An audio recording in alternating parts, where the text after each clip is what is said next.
যত দিন যাচ্ছে ততই দুর্বিষহ হয়ে উঠছে দিল্লির পরিস্থিতি।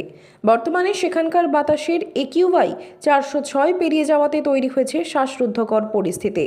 রবিবার সন্ধ্যায় যেখানে বাতাসের গুণগত মান ছিল 455, সোমবার সকাল 9টায় তা দাঁড়িয়েছে 485-তে।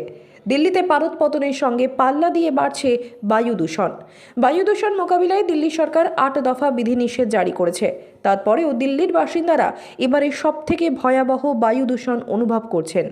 কয়েকদিন ধরে দিল্লির আকাশে ঘন ধোঁয়াশা ছড়িয়ে রয়েছে, যা রাজধানী শহরের বাসিন্দাদের জন্য একটি বড় দুর্ভোগ তৈরি করেছে। দিল্লির প্রশাসন দূষণের মাত্রা কমানোর জন্য বেশ কিছু পদক্ষেপ নিয়েছে।